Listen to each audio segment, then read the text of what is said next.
क्या आप जानते हैं कि राजस्थान में एक ऐसी नदी है जो आधी खारी और आधी मीठी है? और क्या आप जानते हैं कि यही नदी पश्चिमी राजस्थान की लाइफ रेखा है? चलिए जानते हैं लूनी नदी का रहस्य। लूनी नदी अपनी ऐतिहासिक यात्रा अजमेर शहर के पास अरावली रेंज की पुष्कर घाटी से शुरू करती है। अपने शुरुआती चरण में इसे एक अलग नाम से जाना जाता है, सागरमती। यह नई धारा नागा पहाड़ या अरावली के पश्चिमी ढलानों से निकलती है, जो एक महत्वपूर्ण धार्मिक और ऐतिहासिक स्थान है। अरावली दुनिया की सबसे पुरानी पर्वत श्रृंखलाओं में से एक है, जो इस क्षेत्र के लिए प्राथमिक झलक क्षेत्र के रूप में कार्य करती है, और इन्हीं प्राचीन पहाड़ियों से सागरमती अपनी शुरुआती शक्ति प्राप्त करती है। जैसे जैसे यह अपने स्रोत से नीचे की ओर बहती है, यह जल्द ही एक और महत्वपूर्ण धारा सरस्वती से जुड़ जाती है, जो पवित्र पुष्कर झील से निकलती है। इन दोनों स्ट्रीमों के संगम से आधिकारिक तौर पर उस नदी का जन्म होता है जिसे हम लूनी के नाम से जानते हैं। अजमेर जिले के गोविंदगढ़ के पास इसके बनने के बाद लूनी नदी राजस्थान के दिल में अपनी लंबी और घुमावदार पश्चिमी यात्रा शुरू करती है। यह एक विशाल और शुष्क विस्तार से अपना रास्ता बनाती है। अपनी यात्रा के अंत से पहले कुल 7 जिलों से होकर गुजरती है। अजमेर से यह नागौर, पाली और जोधपुर से होकर बहती है, जहां यह आसपास के फ्लैट्सों के लिए प्राथमिक जल निकासी प्रणाली बन जाती है। फिर यह बाड़मेर और जालोर से अपना रास्ता जारी रखती है। रास्ते में विभिन्न सहायक नदियों से पानी इकट्ठा करती है। अंत में यह पड़ोसी राज्य गुजरात में प्रवेश करती है, जहां इसकी यात्रा समाप्त होती है। नदी का रास्ता इसके इंपॉर्टेंस का एक प्रमाण है, क्योंकि यह इस बड़े क्षेत्र में लाखों लोगों के जीवन और आजीविका को प्रभावित करती है। लूनी नदी का अंतिम गंतव्य कोई समुद्र या महासागर नहीं है, बल्कि गुजरात में कच्छ के रण के विशाल दलदली नमक के मैदान है। डेल्टा बनाने और पानी के एक बड़े निकाय के साथ विलय करने के बजाय लूनी का प्रवाह बिखर जाता है और यह अंततः खारे दलदली भूमि में गायब हो जाती है। यह अनोखी विशेषता इसे थार रेगिस्तान की सबसे लंबी नदी और आंतरिक जल निकासी प्रणाली वाली नदी का एक उत्कृष्ट उदाहरण बनाती है। इसकी यात्रा अरावली में अपने स्रोत से लेकर रण में अपने एंडिम फैलाव तक कुल लगभग 495 किलोमीटर की दूरी तय करती है। नमक के रेगिस्तान में यह समाप्ति एक नदी के लिए एक उपयुक्त अंत है, जो खुद अपनी नमक सामग्री से परिभाषित होती है। नदी के जीवन के विभिन्न चरणों पर इसके नाम का महत्वपूर्ण अर्थ है। इसके स्रोत पर इसे सागरमती कहा जाता है, जिसे समुद्र की बेटी के रूप में व्याख्या किया जा सकता है, जो इसकी उत्पत्ति का एक काव्यात्मक संदर्भ है। इससे जुड़ने वाली सहायक नदी सरस्वती प्राचीन भारत की पौराणिक खोई हुई नदी के नाम पर है, जो इसकी पहचान में सेक्रेटता की एक परत जोड़ती है। एंडिम नाम लूनी स्थानीय भाषा में सीधे खारे में अनुवाद होता है, एक ऐसा नाम जो इसे रेगिस्तान की नमक युक्त मिट्टी से बहते हुए मिलता है।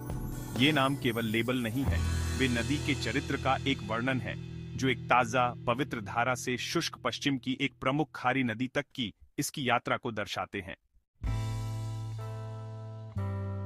लूनी नदी की सबसे खास बातों में से एक इसके पानी का दोहरा रूप है। अपनी यात्रा के पहले 100 किलोमीटर या इससे कुछ ज्यादा दूरी तक अजमेर में जहां से ये शुरू होती है, वहां से लेकर बाड़मेर जिले के बालोतरा शहर तक नदी में ताजा पानी रहता है। नदी का यह हिस्सा जिंदगी का एक जरूरी जरिया है, जो खेती में मदद करता है और इसके किनारों पर बसी बस्तियों के लिए पीने का पानी देता है। पाली और जोधपुर जिलों के उपजाऊ मैदान, जिन्हें अक्सर लूनी बेसिन कहते हैं, अपनी अच्छी पैदावार के लिए नदी और उसकी सहायक नदियों के ताजे पानी के बहाव पर निर्भर करते हैं। इस शुरुआती दौर में लूनी किसी भी दूसरी आम नदी की तरह ही बर्ताव करती है, एक अच्छी ताकत जो उस जमीन को पालती है जिससे होकर वो गुजरती है।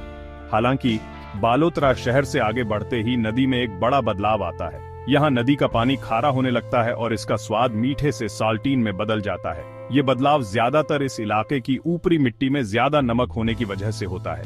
जैसे ही नदी रेतीले इलाके में फैलती है, ये जमीन में मौजूद ज्यादा नमक को घोल देती है, जिससे इसकी खारापन बहुत बढ़ जाता है। डेजर्टी मौसम अपनी तेजी से पानी सूखने की दरों के साथ बचे हुए पानी में नमक को और भी ज्यादा गाढ़ा कर देता है।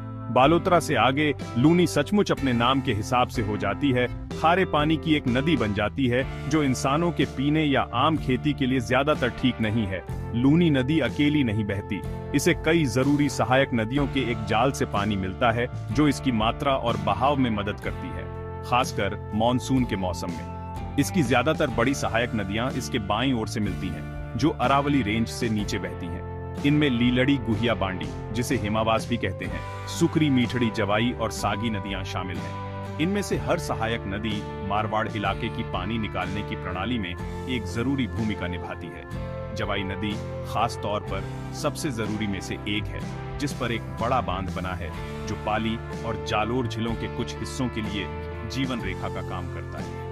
मजे की बात यह है कि लूनी नदी की केवल एक ही बड़ी सहायक नदी है जो इसके दाहिने किनारे से मिलती है, जोजरी रिवर। जोजरी अलग है क्योंकि दूसरी सहायक नदियों के उलट यह अरावली पहाड़ियों से नहीं निकलती है। इसके बजाय ये नागौर जिले के पोंडलू गांव के फ्लैट्सों से निकलती है और जोधपुर के पास लूनी से मिलने के लिए दक्षिण की ओर बहती है। उनके मिलने से पहले इसका रास्ता काफी दूरी तक लूनी के बराबर चलता है। जोजरी अक्सर जोधपुर शहर से शहरी और औद्योगिक गंदगी से प्रभावित होती है, जो पर्यावरण से जुड़ी समस्याएं पैदा करती है, लेकिन इलाके के सबसे बड़े शहरी केंद्र के लिए पानी निकालने के रास्ते के तौर पर इसकी अहमियत को भी बताती है। लूनी और उसकी सहायक नदियों के कीमती पानी का उपयोग करने के लिए बेसिन में कई बांध और जलाशय बनाए गए हैं। ये संरचनाएं इंजीनियरिंग के अद्भुत नमूने हैं, जो इस शुष्क क्षेत्र के जल प्रबंधन में महत्वपूर्ण भूमिका निभाते हैं। इनके प्राथमिक उद्देश्य बहुआयामी हैं: सिंचाई के लिए मानसून के पानी को जमा करना, कस्बों और गांवों को पीने का पानी उपलब्ध कराना, भूजल स्तर को रिचार्ज करना और मौसमी बाढ़ को नियंत्रित करना। इन बांधों के बिना लूनी प्रणाली से बहने वाला मौसमी वर्षा जल तेजी से बह जाएगा, जिससे साल के बाकी समय में यह क्षेत्र सूखा रहेगा। इसलिए ये परियोजनाएं जीवन रेखाएं हैं, जो अन्यथा चुनौतीपूर्ण वातावरण में मानव बस्ती और कृषि को बनाए रखती हैं। इन संरचनाओं में सबसे प्रमुख जवाई बांध है, जो लूनी की सबसे बड़ी सहायक नदी जवाई नदी पर बना है। पाली जिले के सुमेरपुर कस्बे के पास स्थित जवाई बांध को अक्सर मारवाड़ का अमृत सरोवर या अमृत झील कहा जाता है। जवाई बांध को मारवाड़ का अमृत सरोवर कहा जाता है। 20वीं सदी के मध्य में पूरा हुआ। यह पश्चिमी राजस्थान का सबसे बड़ा बांध है और जोधपुर शहर, पाली और जालोर जिलों के कई कस्बों के लिए पीने के पानी का प्राथमिक स्रोत है। विशेष रूप से जोधपुर जिला जवाई बांध से पीने के पानी के लिए बहुत लाभान्वित होता है। इसका विशाल जलाशय हजारों हेक्टेयर कृषि भूमि की सिंचाई के लिए भी पानी उपलब्ध कराता है, जिससे किसानों को ऐसे क्षेत्र में गेहूं, सरसों और जीरा जैसी फसलें उगाने में मदद मिलती है, जहां बहुत कम वर्षा होती है। लूनी बेसिन में एक और महत्वपूर्ण संरचना हेमावास बांध है, जो पाली जिले के हेमावास कस्बे के पास बांडी नदी पर बनाया गया है। जवाई बांध से छोटा होने के बावजूद यह स्थानीय सिंचाई और जल आपूर्ति के लिए महत्वपूर्ण है। इसी तरह छोटे बांध और एनिकट जैसे गुहिया की सहायक नदी पर सरदार, समंद बांध और विभिन्न चेक डैम पूरे बेसिन में डिसिपेट से हुए हैं। ये छोटी परियोजनाएं स्थानीय जल संरक्षण के लिए महत्वपूर्ण हैं। जहां पानी गिरता है वहीं उसे रोकने में मदद करती हैं।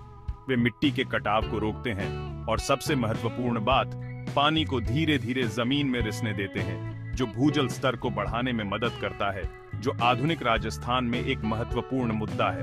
इन बांधों और जल संचयन संरचनाओं का सामूहिक प्रभाव बहुत बड़ा है। उन्होंने लूनी बेसिन के कृषि परिदृश्य को बदल दिया है, जिससे किसान निर्वाह खेती से अधिक उत्पादक, बाजार उन्मुख कृषि की ओर बढ़ सके हैं।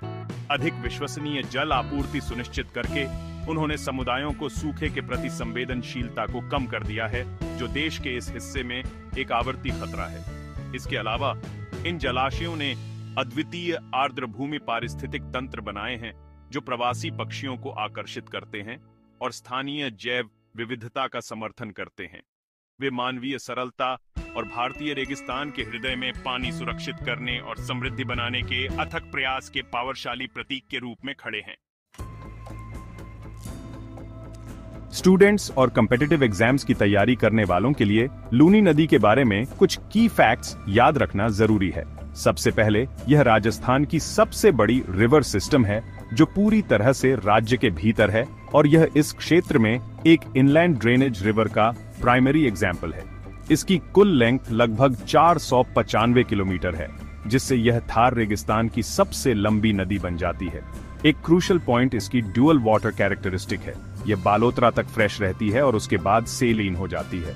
एक और महत्वपूर्ण तथ्य यह है कि इसकी एकमात्र प्रमुख राइट बैंक ट्रिब्यूटरी जोजरी नदी है, जो अन्य नदियों के विपरीत अरावली पहाड़ियों से नहीं बल्कि प्लेन्स से निकलती है, जिससे यह लूनी की हाइड्रोग्राफी की एक यूनिक फीचर बन जाती है।